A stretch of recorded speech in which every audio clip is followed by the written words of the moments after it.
அனைவருக்கும் வணக்கம்.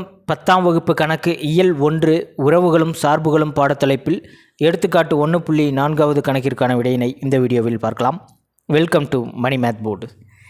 கணம் A சமம் 3, 4, 7, 8 மற்றும் கணம் B சமம் 1, 7, 10 எனில் கீழ் உள்ள கணங்களில் எவை Aயிலிருந்து Bக்கான உறவை குறிக்கின்றது? இதில் 3 கணக்குகள் கொடுத்துருக்காங்க. உறவு 1 R1 சமம் வரிசை சோடிகள் பாருங்கள் 3, 7, 4, 7, 7, 10, 8, 1.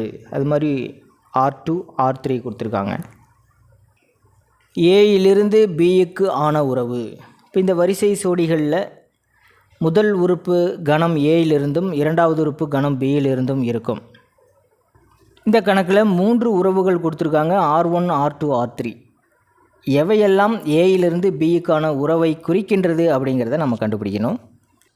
முதல்ல உறவுகளுக்கான வரையறை பார்த்துடலாம். ஏ மற்றும் பி என்பன வெற்றில்லா இரு கணங்களாக இருக்கும்போது ஏயிலிருந்து பிக்கு உள்ள உறவு ஆர் ஆனது சில விதிமுறைகளை நிறைவு செய்து ஏ கிராஸ் பியின் உட்கணமாக இருக்கும். R1 R2 R3 ஆனது ஏயிலிருந்து பிக்கான உறவான் கண்டுபிடிக்கிறதுக்கு முதல்ல ஏ கிராஸ் பி கண்டுபிடிக்கணும். கணம் ஏ கணம் பி ஆகியவற்றின் கார்ட்டீசியன் பெருக்கல் கண்டுபிடிச்சிட்டு R1 அந்த கணத்தின் உட்கணமாக அமைதா அப்படின்னு பார்க்கணும். உட்கணமாக இருந்ததுன்னா உறவுன்னு எடுத்துக்கலாம், அப்படி இல்லைன்னா உறவு இல்லை அப்படிங்கிறத புரிஞ்சுக்கலாம். ஏ கிராஸ் பி கண்டுபிடிக்கணும். கணம் ஏ சமம் கேள்வியிலே கொடுத்துருக்காங்க 3, 4, 7, 8. கணம் பி சமம் 1, 7, 10. இப்போ ஏ கிராஸ் பி கண்டுபிடிக்கணும். வரிசை சோடிகளின் கணங்கள் தான் கார்ட்டீசியன் பெருக்கல். நம்ம ஆல்ரெடி முன்னாடி பயிற்சியிலே பார்த்துட்டோம். இப்போ 3, 1, 3, 7, 3, 10. 4, 1, 4, 7, 4, 10. 7, 1, 7, 7, 7, 10. 8, 1, 8, 7, 8, 10.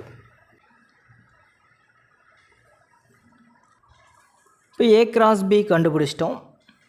R1இல் இருக்கக்கூடிய வரிசை சோடிகள் ஏ கிராஸ் பியில் இருந்துச்சு அப்படின்னா R1ஐ ஏ கிராஸ் பியின் உட்கணம் அப்படின்னு சொல்லலாம். இப்போ ஏயிலிருந்து பிக்குள்ள உறவானது உட்கணமாக அமையும் போது R1 இதனுடைய உறவாக அமையும். R1ல் என்னென்ன வரிசை சோடிகள் இருக்குன்னு பாருங்கள். 3, 7 ஏ கிராஸ் பியில் இருக்குது. 4, 7 அதுவும் இருக்குது.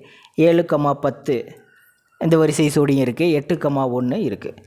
இப்போ R1ல் இருக்கிற அனைத்து வரிசை சோடிகளும் ஏ கிராஸ் பியில் இருக்கிறதுனால ஏ கிராஸ் பியின் உட்கணம் R1 அப்படின்னு சொல்லலாம். இதை எப்படி குறியீடாக எடுத்து எழுதிக்கலாம் பாருங்கள். R1 உட்கணம் ஏ கிராஸ் பி என்பதை காணலாம் அப்படின்ட்டு நம்ம செக் பண்ணிட்டோம். உட்கணமாக இருப்பதனால R1 ஏயிலிருந்து பிக்கான உறவு ஆகும். அடுத்தது R2 செக் பண்ணிடலாம். R2ல் இருக்கிற வரிசை சோடிகள் 3, 1 பாருங்கள் இருக்குது. 4, 12, 4, 1, 4, 7, 4, 10 தான் இருக்குது. 4, 12 இல்லை. ஆகவே R2 ஆனது ஏ கிராஸ் பியின் உட்கணமாக அமையவில்லை. அதை எப்படி எழுதலாம் பாருங்கள். இங்கு 4, 12 அப்படிங்கிற வரிசை சோடியானது பிலாங்ஸ் டு R2. R2 அப்படிங்கிறதுல 4, 12 அப்படிங்கிற வரிசை சோடி இருக்குது. ஆனால் ஏ கிராஸ் பியில் இல்லை.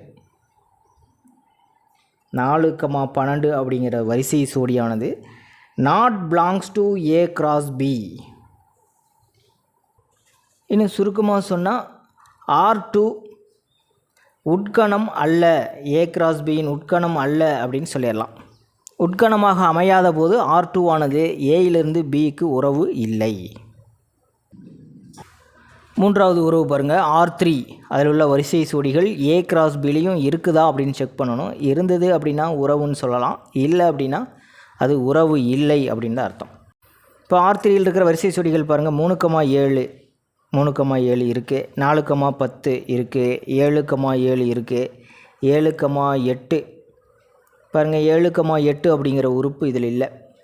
8,11 8,11 அந்த வரிசை சோடியும் இல்லை. 8,7 இருக்குது, 8,10 இருக்குது. இது எப்படி எழுதலாம் பாருங்கள், இங்கு 7,8 8,11 belongs to R3 but not belongs to A cross B. ஆகவே R3 A cross B இன் உட்கணம் அல்ல. எனவே R3 ஆனது ஏயிலிருந்து பியுக்கான உறவு இல்லை. அவ்வளோதான் ஆன்சர். எடுத்துக்காட்டு 5வது கணக்கிற்கான விடையினை அடுத்த வீடியோவில் பார்க்கலாம். மேலே இருக்கிற ஐக்கார்ட் செக் பண்ணிக்கிங்க. இந்த கணக்கில் உங்களுக்கு கூடுதலான விளக்கம் தேவைப்பட்டால் கீழே இருக்கிற கமெண்ட் பாக்ஸில் கேளுங்க. தேங்க்யூ.